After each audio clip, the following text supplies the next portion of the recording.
सभी ने कहा भैया मुझे क्षमा कीजिए, मैं तुम्हें नहीं बचा सकता हूं। स्वयं नारायण ने कहा हाँ, तुमने मेरे भक्त का अपराध किया है, तुमने मेरे भक्त का अपराध किया है, तुम्हें वो भक्त ही बचा सकता है। महाराज दौड़े दौड़े दुर्वासा जी आए और आकर जब यहां पर आए, तीनों लोकों में भ्रमण करते हुए दुर्वासा जी, तो आज भी अम्बरीश राजा वो चरणामृत हाथ में लिए खड़े हैं। तुरंत अम्बरीश के चरणों में गिर गए, दुर्वासा जी मुझे क्षमा करो, मैंने आपको गलत समझा, मुझे क्षमा कीजिए। महाराज तुरंत अम्बरीश ने उनको उठाया, बोले प्रभु जी आप क्या कर रहे हैं, आप ब्राह्मण देवता हैं। और वो चक्र आ रहा था मारने के लिए। महाराज अम्बरीश ने कहा यदि मैंने किसी प्रकार का अपराध ना किया हो कभी भी ब्राह्मणों का, तो हे सुदर्शन चक्र जी महाराज आप शांत हो जाइए। तुरंत सुदर्शन चक्र वापस चला गया। ऐसे ऐसे प्रतापी राजा सूरवंश में हुए। महाराज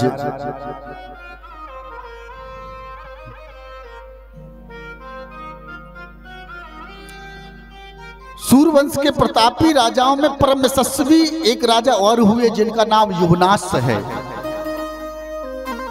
सूरवंश की विशेषता आपको हम बताएं।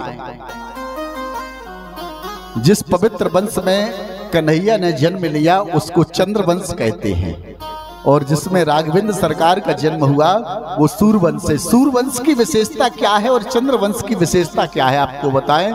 सूरवंश की विशेषता है कि बिना यज्ञ के किसी के पुत्र नहीं होता था, पुत्र का मिष्ट यज्ञ करवाया जाता था तब ही पुत्र होता था। और चंद्रवंश की विशेषता है कि बिना झगड़ा के किसी का विवाह नहीं होता था। प्यार से बोलो राधे राधे। ये चंद्रवंश की विशेषता था। चंद्रवंश में कन्हैया से लेकर उनके पुत्र भी या तो किसी को भगा के लाते, उठा के लाते, या झगड़ा होना ही है, ये विशेषता थी। महाराज इसी वंश में आगे चल के युवनाश राजा हुए।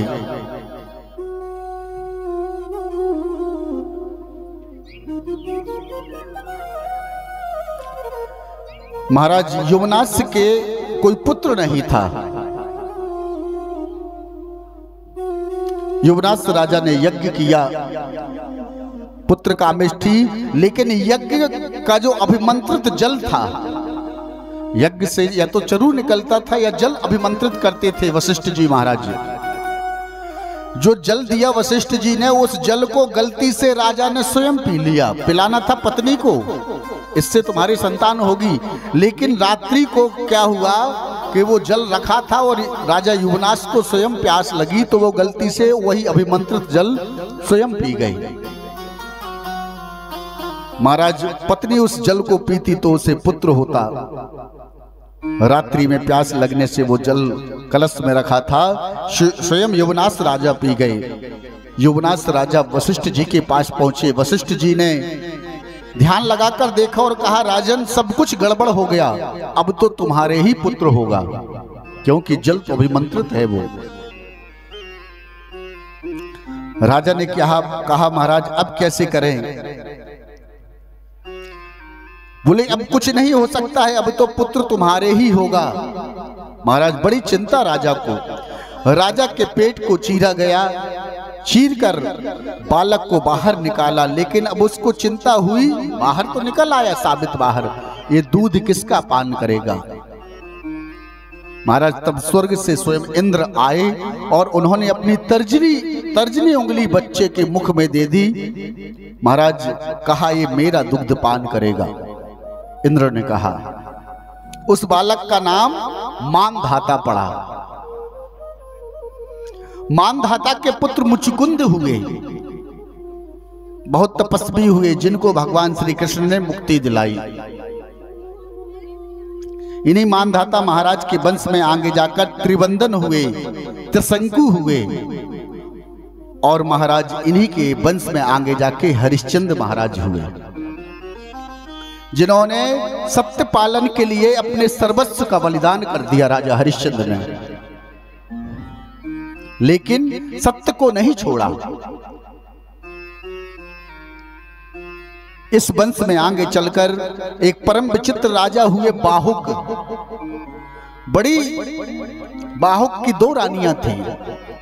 बड़ी रानी को यज्ञ द्वारा अभिमंत्रित चरु खिलाया गया तो उसके गर्भ में बालक आ गया, लेकिन अन्य जो रानियां थी, और भी कई रानियां थी, जो अन्य रानियां थी उनको ईर्ष्या हो गई कि अरे बड़ी रानी के तो पुत्र हो गया, हमारे पुत्र नहीं है। तो मालूम जब वो चरु खिलाया गया कि इसके पुत्र होगा बड़ी रानी के, तो उन और रानियों ने ईर्ष्या बस उसको जहर खिला दिया कि इसके पुत्र ही ना हो पाए। महाराज जी वो जहर क्यों खिलाया कि गर्भ में जो बालक है उसका विनाश हो जाए। गुरुदेव वशिष्ठ ने अपनी मंत्र शक्ति के द्वारा उस गर्भ में उस बालक की मृत्यु नहीं होने दी। लेकिन जब बालक ने जन्म लिया तो महाराज वो जहर उसके सर पर रखा था, जब बाहर आया तो उसी का नाम सगर पड़ा। प्यार से बोलो राधे राधे। गर के सहित उत्पन्न होने से उसका नाम सगर पड़ा। सगर महाराज के 2 पत्नियां, एक सुमति और दूसरी केसरी। केसरी के हुए असमंजस और सुमति ने एक मांस पिंड को जन्म दिया। महाराज क्रोध में आकर केसरी ने, सुमति ने एक मांस पिंड को जन्म दिया, तो सुमति को क्रोध आया कि ये मांस पिंड है, तो वो क्रोध में आकर उसने उस मांस पिंड के 60,000 टुकड़े कर दिए। किंतु मंत्र शक्ति से वो 60,000 टुकड़े, वशिष्ठ जी ने अपनी मंत्र शक्ति से वो 60,000 टुकड़े सब बालक बना दिए। महाराज सगर राजा ने अश्वमेध यज्ञ किया।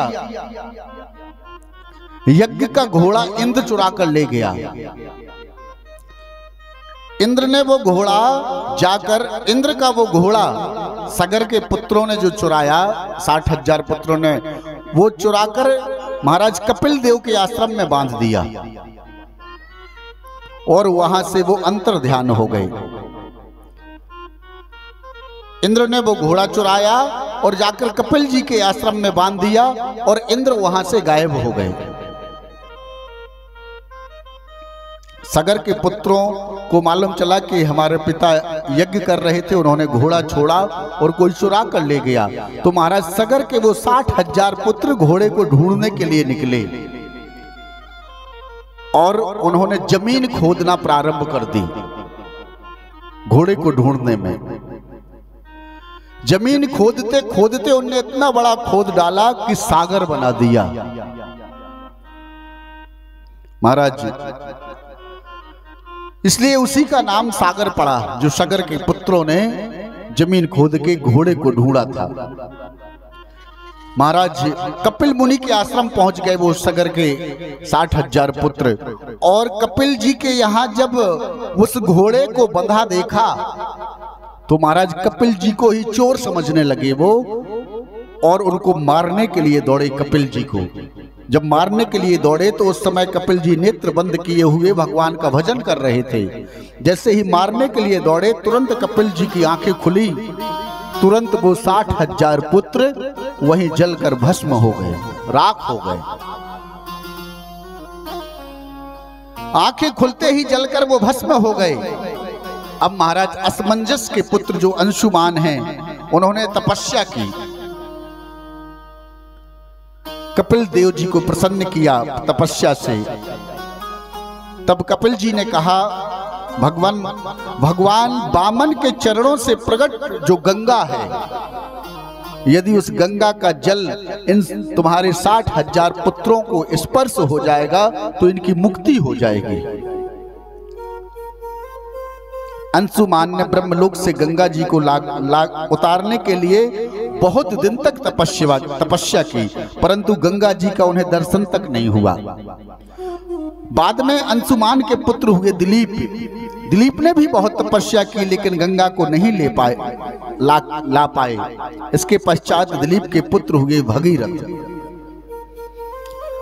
भगीरथ ने जब तपस्या की गंगा जी को लाने के लिए, तो भगीरथ के साथ में गंगा जी 3 शर्तें मनवाकर पृथ्वी पर आईं।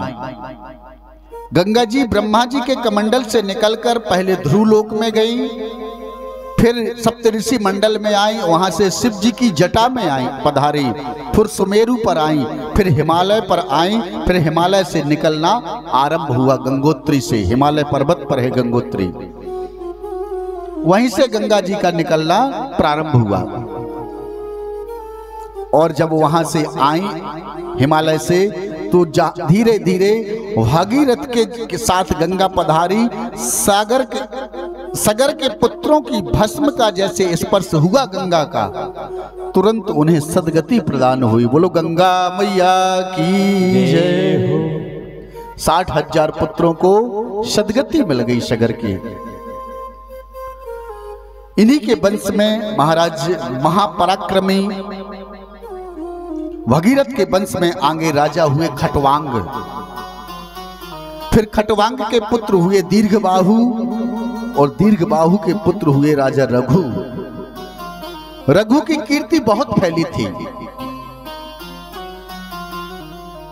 ये सूरवंश राजा रघु के नाम से ही प्रसिद्ध हो गया था। महाराज राजा रघु के पुत्र हुए महाराज दशरथ। दशरथ परम तपस्वी, तेजस्वी, पराक्रमी राजा थे। वे अयोध्या में वास करते थे। अयोध्या का राज्य दशरथ जी के हाथ में था। 3 पत्नियां होने के बाद भी उनके कोई पुत्र नहीं था, निसंतान थे। महाराज वशिष्ठ जी के पास गए दशरथ जी। वशिष्ठ जी के पास गए। वशिष्ठ जी ने कहा कि तुम्हारे पुत्र तो होगा, लेकिन तुम्हें पुत्र कामेष्टि यज्ञ करना पड़ेगा। और वशिष्ठ जी की आज्ञा से दशरथ जी महाराज ने पुत्र कामेष्टि यज्ञ किया।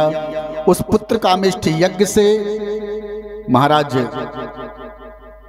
स्वयं भगवान खीर का चरु लेकर स्वयं आए अग्नि नारायण भगवान, और उन्होंने कहा कि इसको जाकर अपनी रानियों को खिला देना, उससे तुम्हारे यहां 4 पुत्र उत्पन्न होंगे। गुरु वशिष्ठ की आज्ञा से बड़ी रानी कौशल्या को आधा भाग दिया गया, और आधे में से 2 भाग गए। अर्धभाग सुमित्रा को और केकई को बांट दिया गया। तीनों रानियां आज गर्भवती हैं।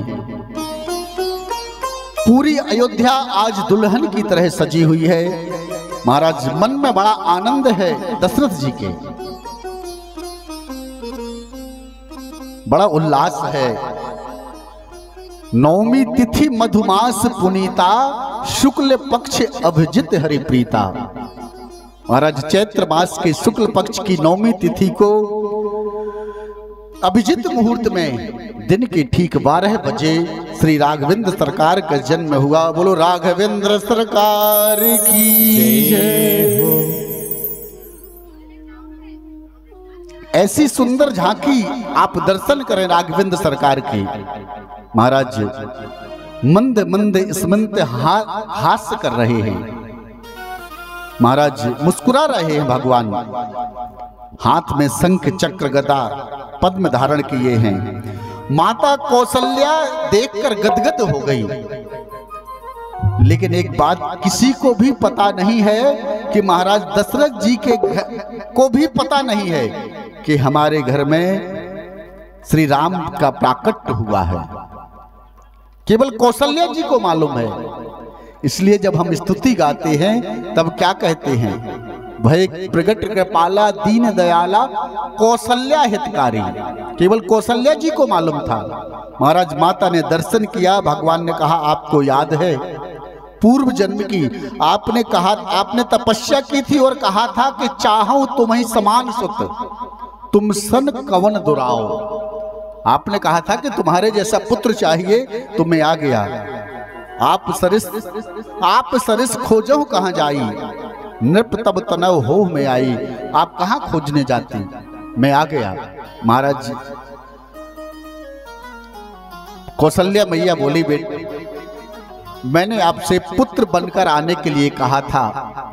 आप तो 4 हाथ लंबा शरीर, हाथ में शंख चक्र गदा पद्म पहने हुए हैं। मैंने आपसे ऐसे थोड़ी कहा था कि ऐसे आना।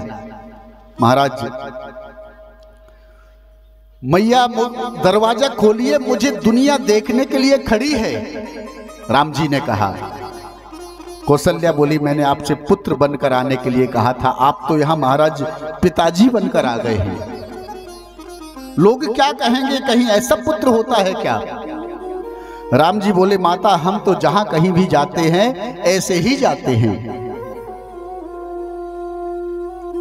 माता बोली नहीं, पहले ये 4 हाथ जो हैं 2 हाथ हटाइए। महाराज राम जी ने 2 हाथ हटा लिए। मैया से बोले अब दरवाजा खोलिए। कौशल्या जी बोली अभी दरवाजा नहीं खोलेंगे। महाराज मैया बोली क्या 20 फीट का पुत्र होता है क्या जो इतने लंबे हैं? आप पहले छोटे होइए। महाराज राम जी छोटे हो गए। राम जी छोटे हो गए। मैया अब तो दरवाजा खोलिए। मैया बोली अभी नहीं, छोटे हो गए लेकिन जो कपड़े पहने हो ये कपड़े तो उतारिए। कहीं वस्त्र पहनकर पुत्र होता है। महाराज छोटे हो गए तो वस्त्र भी उतार दिए। महाराज राम जी बोले अब तो दरवाजा खोलिए। बोले अभी नहीं, पहले रो तो सही। जब बालक होता है तब रोता है, यदि नहीं रोता है तो उसे रुलाती है माताएं जबरदस्ती। कहा जाता है कि यदि बच्चा जब जन्म ले नहीं रोए तो समझ लीजिए कि वो मामा पक्ष के लिए खराब होता है, इसलिए जबरदस्ती रुलाया जाता है। मैया कौशल्या यही कहती हैं माता सुन बोली सो मत डोली, तजहु तात यह रूपा। रूप तो तज दिया लेकिन कीजे से सुलीला अति प्रियशीला, यह सुख परम अनूपा। जब मैया ने कहा कि रो तो राम जी रोने लगे। सुन बचन सुजाना रोदन ठाना, हुई बालक सुरभूपा। राम जी रोने लग गए। और महाराज आकाश मंडल में देवताओं की भीड़ लगी हुई है। इधर सबकी भीड़ लगी है राम जी के दर्शन करने के लिए, आकाश मंडल में भी भीड़ लगी है। महाराज सबसे आगे कौन? सूर्य, क्योंकि सूर्य वंश में जन्म लिया है। ठीक 12 बजे चंद्रमा सबसे पीछे। चंद्रमा कहता है सूर्य से भैया आगे चलो, हमको भी दर्शन करने दो। सूर्य कहता मैं आगे नहीं जाऊंगा, पहले मुझे जी भर के दर्शन कर लेने दो। महाराज चंद्रमा निराश हो गया कि मुझे कैसे दर्शन मिलेंगे भीड़ में। तब भगवान बोले चंद्रमा से मन ही मन इशारा कर दिया कि आप चिंता मत करो, निराश मत हो। इस बार सूर्य वंश में दिन के 12 बजे आया हूं, अगली बार रात्रि को 12 बजे आऊंगा तो तुम मिल लेना। लेकिन चंद्रमा बोला नहीं प्रभु, कब आओगे? दूसरे युग में आओगे, अभी मेरा दर्शन करने की लालसा है। तब राम जी ने कहा आप चिंता मत करो, यहां पर जो कोई भी मेरा नाम लेगा मेरे नाम से पीछे आपका नाम जरूर लेगा। इसलिए राम जी का पूरा नाम क्या है? रामचंद्र। महाराज सभी ने दर्शन किए। देवताओं ने तो रामचंद्र नाम पहले ही रख दिया राम जी का। महाराज दशरथ को सूचना मिली कि आपकी 3 भार्याओं ने पुत्रों को जन्म दिया है। महारानी कौशल्या के यहाँ रघुवर पधारे, कैकेयी महारानी के यहाँ भरतलाल जी को ने जन्म लिया है। सुमित्रा जी ने श्री लक्ष्मण जो शत्रुघ्न लाल को जन्म दिया है। दशरथ महाराज के आनंद की सीमा नहीं। दशरथ जी महाराज भगवान का जात का जब सुना कि 4 पुत्रों ने जन्म लिया है, बड़ा आनंद मना रहे हैं। बहुत दान दिया दशरथ जी ने। और अयोध्या में आज सारी अयोध्या की नारियां दशरथ जी के महलों में बधाई लेकर आ रही हैं। आप भी बधाई सुनेंगे।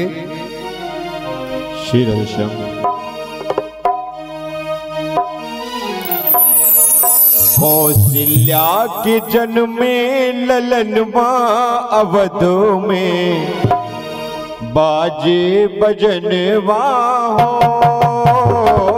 कौशल्या के जन्म में ललनवा अवध में बाजे बजनवा हो।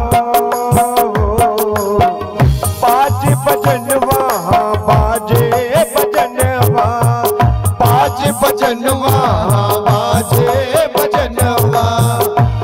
कौशल्या के जन्म में ललनवा अवधों में बाजे बजनवा हो। कौशल्या के जन्म में ललनवा अवधों में बाजे बजनवा।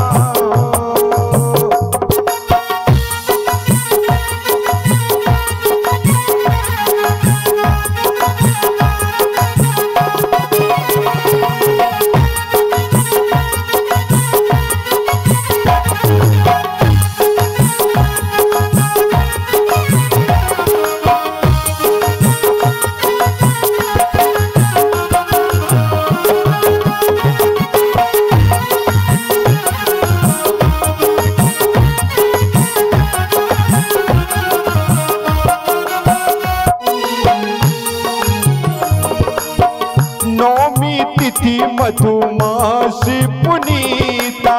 नौमी तिथि मधुमास पुनीता। आज प्रभु का जन्म हुआ है तो सभी के अंदर एक उत्साह होना चाहिए। तो झूमते हुए खुशियां मनाते हुए कहेंगे नौमी तिथि मधुमास पुनीता। शुक्ल पक्ष अभिजित हरि प्रीता। शुक्ल पक्ष अभिजित हरि प्रीता। शुक्ल पक्ष अभिजित हरि प्रीता। शुक्ल पक्ष अभिजित हरि प्रीता। नक्षत्र रोहिणी चैत के महीनवा अवधों में। रोहिणी चैत के महीनवा अवधों में बाजे बजनवा हो। कौशल्या ने जन्म में ललनवा अवधों में बाजे बजनवा।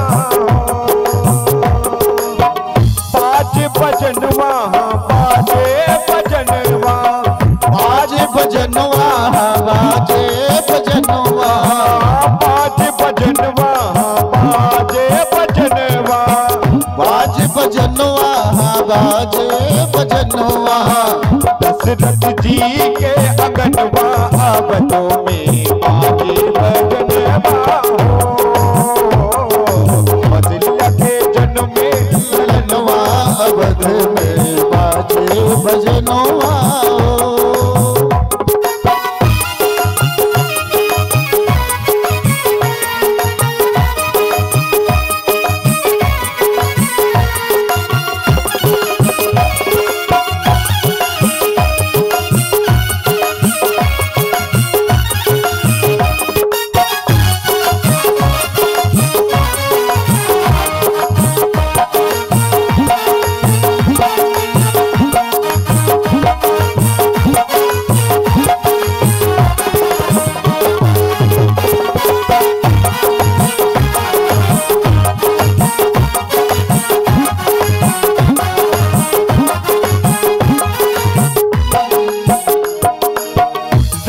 कौशल्या जी पलना झुलावे।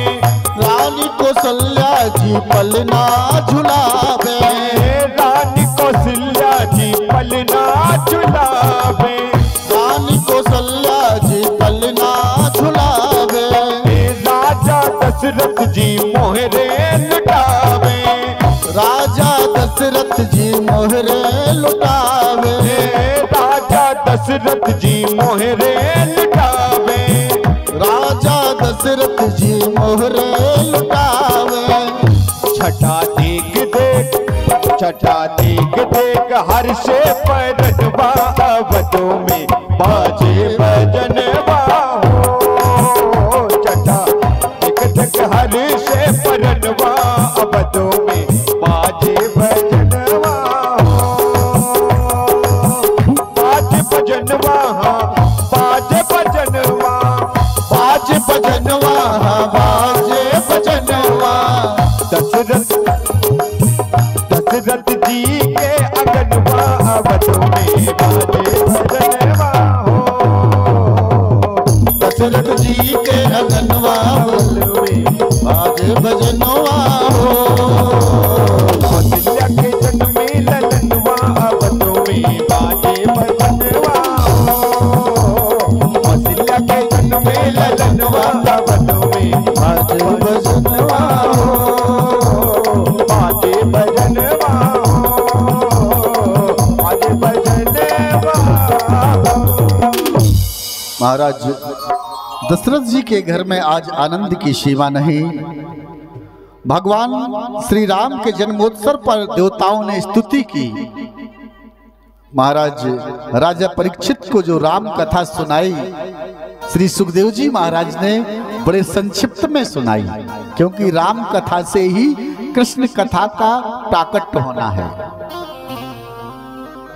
राम कथा जो सुनाई है बड़ी संक्षिप्त में सुनाई है। महाराज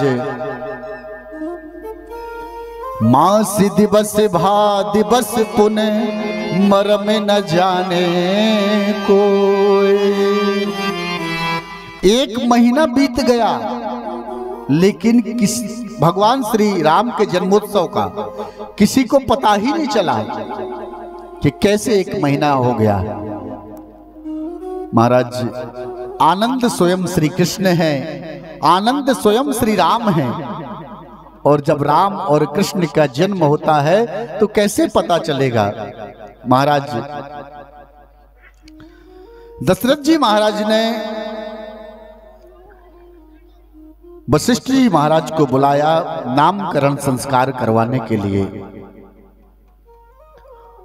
वशिष्ठ जी महाराज 108 ब्राह्मणों को लेकर आए दशरथ जी के यहाँ, और चारों बालकों का नामकरण संस्कार हुआ।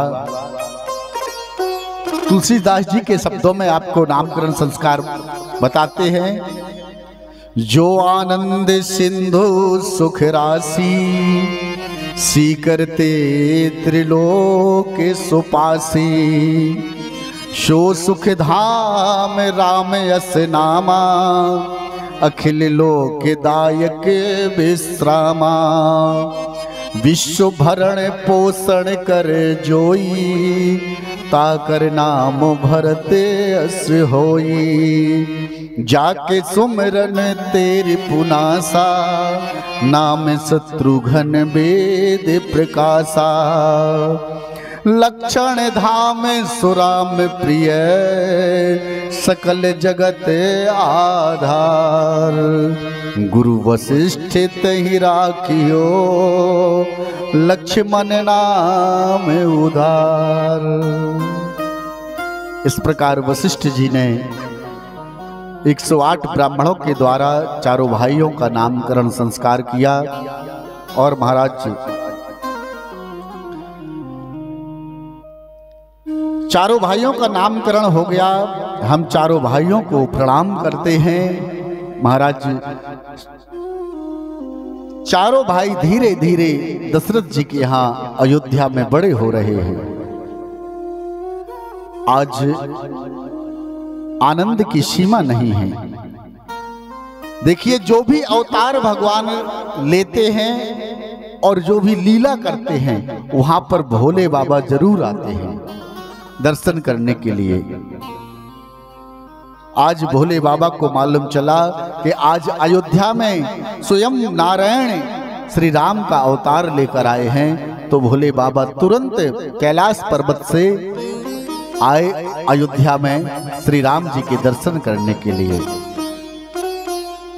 और अयोध्या की गलियों में नाचने लग गए। आज अयोध्या की गलियों में नाचे जोगी मतवाला। महाराज जी आए भोले बाबा और आकर राम जी के दर्शन किए। दर्शन करके महाराज राम जी को अनंत आशीर्वाद देकर दे रहे हैं आशीर्वाद। बम भोले बम भोले बम बम बम बम भोले बम भोले बम बम बम भोले बम भोले बम बम बम बम भोले बम भोले बम बम बम भोले बम भोले बम बम बम बम भोले बम भोले बम बम बम। यही वो मंत्र है, यही वो तंत्र है, यही वो मंत्र है, यही वो तंत्र है। प्रेम से जपोगे तो मिटेंगे सारे काम।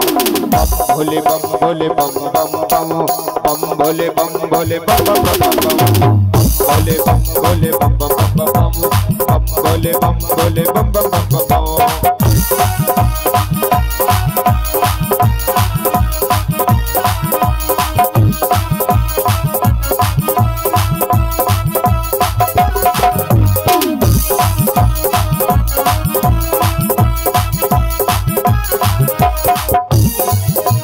कभी योगी कभी भोगी कभी बाल ब्रह्मचारी कभी आदिदेव महादेव त्रिपुरारी। महादेव त्रिपुरारी महादेव त्रिपुरारी महादेव त्रिपुरारी। कभी योगी कभी भोगी कभी बाल ब्रह्मचारी कभी आदिदेव महादेव त्रिपुरारी। कभी आदिदेव महादेव त्रिपुरारी महादेव त्रिपुरारी महादेव त्रिपुरारी। शिव का नाम लो सुबह शाम लो, शिव का नाम लो सुबह शाम लो। गाते रहो जब तक दम दम। बम भोले बम भोले बम बम बम बम भोले बम भोले बम बम बम बम भोले बम भोले बम बम बम भोले बम भोले बम बम बम।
भोले बाबा आए और आकर उन्होंने राम जी का दर्शन किया। राम जी को अनंत आशीर्वाद देकर भोले बाबा वहां से चले गए। इतने में विश्वामित्र जी राम जी को लेने के लिए आ गए। जो राम कथा है संक्षिप्त में सुखदेव जी सुनाते हैं। राम जी को लेने के लिए विश्वामित्र जी आ गए दशरथ जी के यहाँ। तो महाराज विश्वामित्र जी को दशरथ जी ने मना कर दिया। दशरथ जी ने कहा कि सब ही सुत मोहे प्राण की नाई, राम देत नहीं बनत गुसाई। ऐसा क्यों कहा दशरथ जी ने? सभी पुत्र मुझे प्राणों की तरह हैं, लेकिन राम को देते नहीं बनता है। क्यों? क्योंकि राम जी को तो दशरथ जी ने पहले ही दे दिया था। जब राम जी का जन्म ही नहीं हुआ था तब किसी को दे दिया था। दशरथ जी के परम मित्र थे गीध जटायु। गीध जटायु को दशरथ जी ने पहले ही कह दिया था कि जो मेरा पहला पुत्र होगा वो तुम्हें दे देंगे, और जिसको एक बार जो दे दिया फिर दोबारा क्या अधिकार हमारा। इसलिए दशरथ जी ने कहा कि सबई सुत मोहे प्राण की नाई, राम देत नहीं बनत गोसाई। महाराज विश्वामित्र जी के बार बार कहने पर दशरथ जी ने दे दिया राम, और लक्ष्मण विश्वामित्र जी के साथ गए। महाराज वशिष्ठ जी का आदेश जब मिला तब विश्वामित्र जी के साथ में राम और लक्ष्मण गए। जैसे ही गए तो विश्वामित्र जी ने कहा, भैया 6 माह वाली रास्ता चल रहा है कि 1 वर्ष वाली? राम जी बोले 6 माह और 1 वर्ष में क्या अंतर है? बोले महाराज 6 माह वाली रास्ते में बहुत से राक्षस मिलेंगे और 1 वर्ष की जो रास्ता है उसमें कोई नहीं मिलेगा। राम जी बोले 6 वाली ही चलते हैं, 6 माह वाली।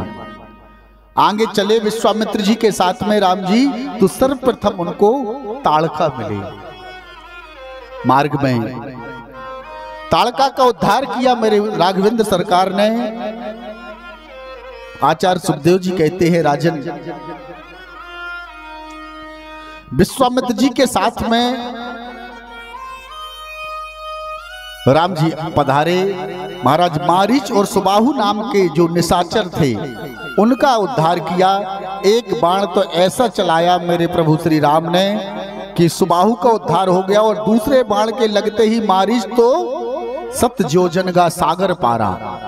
दूसरे बाण ऐसा चलाया कि सागर के उस पार चला गया, समुद्र पार करके लंका पहुंच गया। महाराज बीच मार्ग में प्रभु ने अहिल्या का उद्धार किया। आदरणीय महर्षि विश्वामित्र जी के साथ में श्री राम जी जनकपुरी पधारे। बड़ी सुंदर कथा है राम कथा।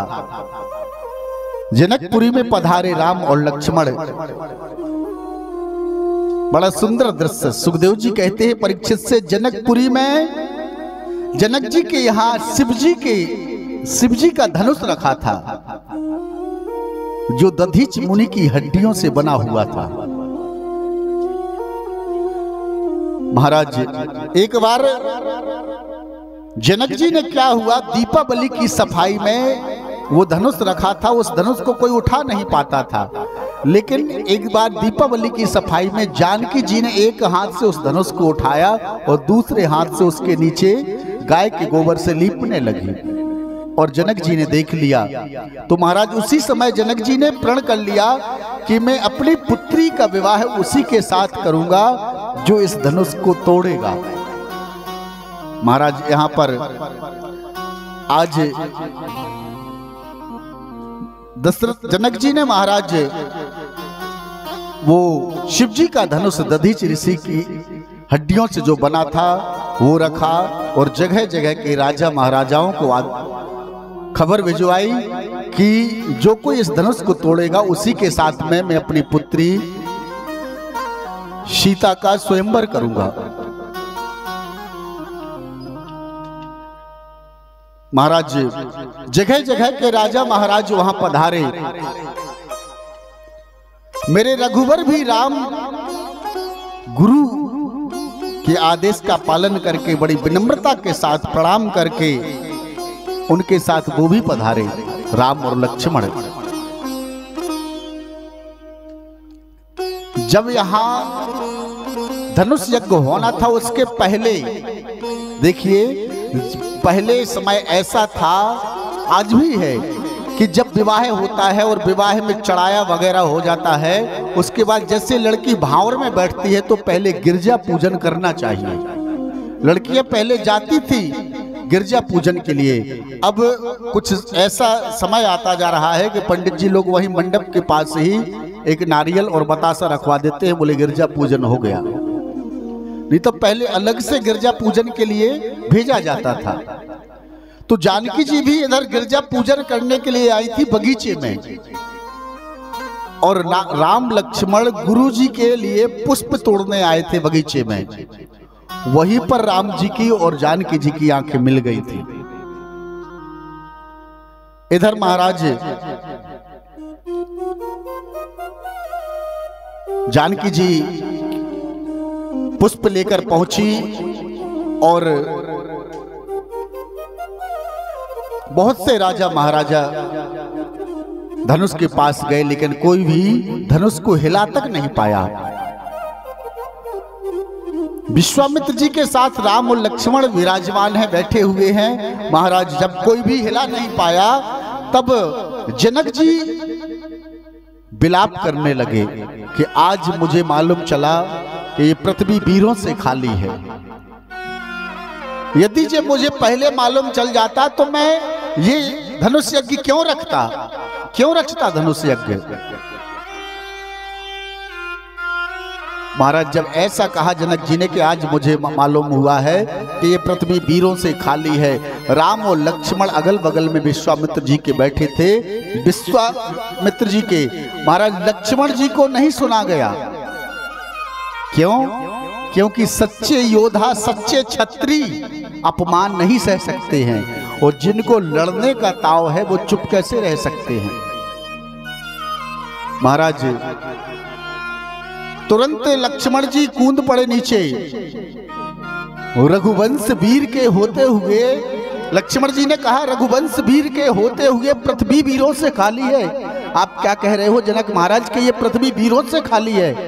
यदि मेरे बड़े भैया राम का आदेश मिल जाए और गुरु जी का आदेश मिल जाए तो मैं इस पृथ्वी को ही गेंद की तरह उठाकर फेंक दूं।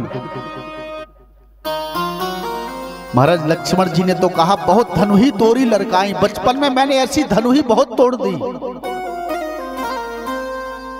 शिव जी के धनुष को लक्ष्मण जी ने धनुही बना दिया। महाराज जब लक्ष्मण जी को इस प्रकार क्रोध आया तो विश्वामित्र जी ने कहा, शांत रहिए। विश्वामित्र जी ने बुलाया, विश्वामित्र जी ने अपने पास बुलाया और राम जी को आदेश दिया। राम जी को आदेश दिया। राम जी ने गुरु जी के चरणों में सिर रख के प्रणाम किया, और प्रणाम करने के बाद में धनुष के पास पहुंचे। धनुष के पास पहुंचकर फिर प्रणाम किया। कई लोग शंका करते हैं कि वहां किसको प्रणाम किया, लेकिन वहां भी गुरु जी को प्रणाम किया। गुरु प्रणाम मन ही मन कीना, एक परिक्रमा भी की धनुष की। अति उठाव राघव धनुलीना।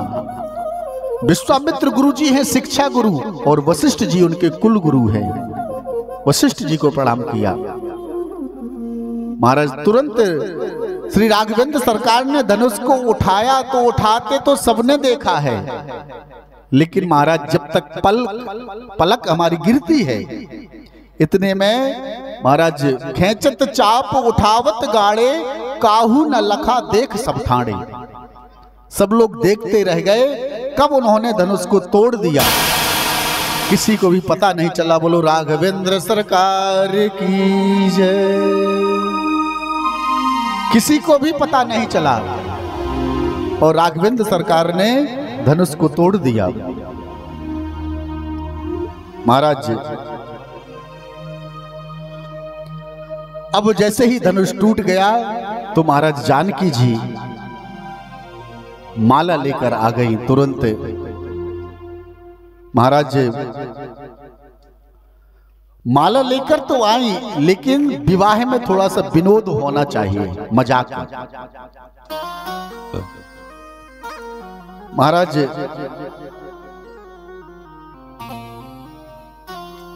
राघवेंद्र जी लंबे हैं और ऊपर से मुकुट भी धारण कर लिया वहां। महाराज एक जानकी जी से लंबे हैं, करीब 1-1.5 फुट। अब जानकी जी जैसे वहां आई तो माला कैसे पहनाएं? माला पहनाने में थोड़ा सा दिक्कत हो रही है जानकी जी को। महाराज अब माला कैसे पहनाए? सखियों ने रघुवर को इशारा किया कि थोड़ा सा झुक जाओ, लेकिन मालूम रघुवर नहीं झुक रहे हैं। जब विवाह होता है तो विवाह में दूल्हे के साथ उनके कुछ रिश्तेदार या मित्र वगैरह होते हैं, तो पहले समझा देते हैं दूल्हे को कि भैया झुकना नहीं, यदि इस बार झुक गए आप तो जीवन भर झुकना पड़ेगा, प्यार से बोलो राधे राधे। तो दूल्हा और तन के खड़ा होता है। राघवेंद्र सरकार को भी समझा दिया थोड़ा सा, तो राघवेंद्र भी नहीं झुक रहे हैं। जानकी जी माला लिए लिए बहुत देर हो गई। जानकी जी ने बाबा विश्वामित्र जी की ओर देखा कि बाबा आपने धनुष तो तोड़वा दिया, अब माला भी डलवा दो। विश्वामित्र जी बोले भैया मैं तो बाबा हूं, ये सब काम तुम्हारा है, जो काम हमारा था वो हमने करवा दिया। विश्वामित्र जी ने मना कर दिया कि ये सब कुछ नहीं करवा सकता हूं मैं। महाराज जानकी जी माला लिए हुए खड़ी हैं, परेशान हो गई जब खड़ी खड़ी। झुके जइयो तनक रघुवीर, झुके जइयो तनक रघुवीर, लली मोरी छोटी सी झुके जइयो तनक रघुवीर, लली मोरी छोटी सी बड़ी भारी सी है, छोटी सी बड़ी छोटी सी बड़ी भारी सी है, काहे बनोगे पीर, झुके जइयो तनक रघुवीर, लली मोरी छोटी सी झुके जइयो तनक रघुवीर, लली मोरी छोटी सी।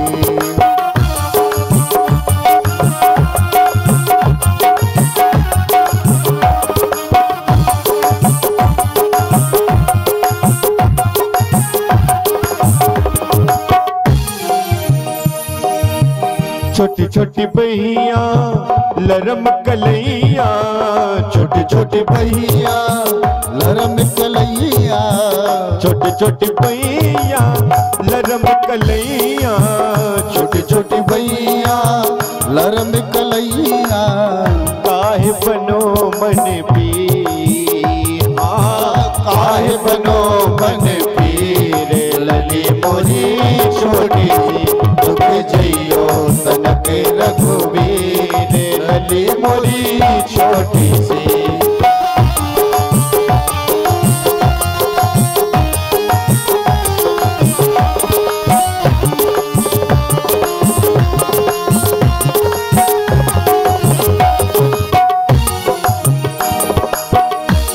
और जैसे ही लखनलाल आते हैं, प्रभु श्री राम के चरणों को स्पर्श करते हैं तो प्रभु श्री राम झुक जाते हैं। और इतने में मां जानकी प्रभु श्री राम के गले में वरमाला पहनाती है तो सखियां कहती हैं क्या,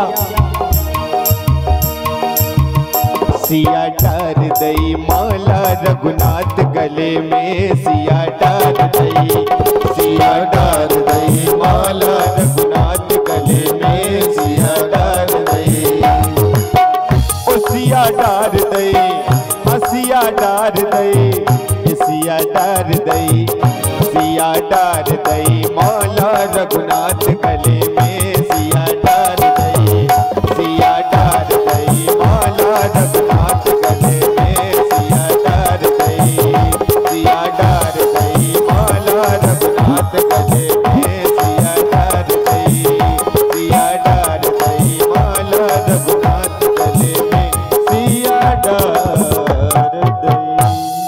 महाराज अब लक्ष्मण जी कह तो सकते नहीं थे, क्योंकि बड़े भैया से कैसे कहें। तो महाराज मालूम लक्ष्मण जी की ओर जब इशारा किया जानकी जी ने और सखियों ने, तो उन्होंने तुरंत लक्ष्मण जी ने क्या किया, लक्ष्मण जी आए और श्री राम जी के चरणों में लेट गए। बोले जिन भैया श्री राम ने हमारे धनुष को तोड़ा है उनके चरणों में उनका छोटा भाई लखन प्रणाम करता है, साष्टांग दंडवत करता है। महाराज जैसे ही लक्ष्मण जी लेटे चरणों में, राम जी लक्ष्मण जी को